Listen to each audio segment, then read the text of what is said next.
Pour les derniers jours de l'opération, une petite foule se presse à la mairie du 2e arrondissement de Libreville.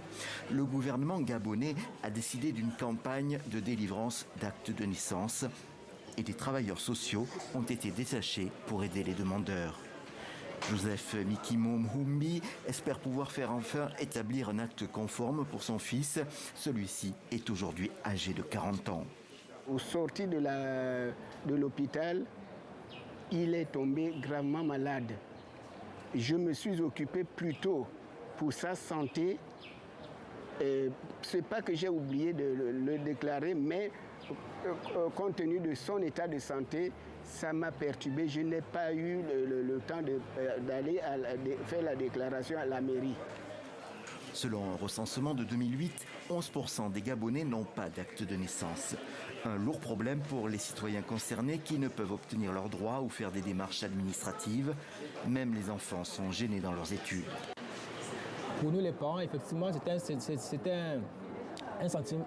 sentiment d'insatisfaction, un sentiment de honte et de culpabilité que l'on n'ait pas pu fournir à nos enfants cette identité-là, l'appartenance à une nation. Les raisons de ce phénomène sont nombreuses. Le manque d'argent qui conduit les parents à fuir l'hôpital ou le dépassement des délais. Il faut déclarer les bébés au plus tard le 3e jour après l'accouchement. Pour le maire du 2e arrondissement, il y a aussi la négligence ou l'ignorance. Il se félicite de l'affluence que connaît sa mairie.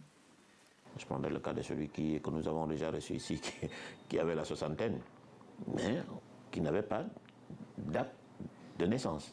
Donc, c'est vous dire qu'aujourd'hui, c'est le plus grand nombre concerné qui effectue le déplacement. Pour autant, obtenir un acte de naissance n'est pas gagné d'avance à la mairie. Il faut rassembler les bonnes pièces, monter un dossier avec l'aide des travailleurs sociaux. C'est ensuite la justice qui vérifiera et éventuellement délivrera un jugement supplétif pour la délivrance de ce formulaire si désiré.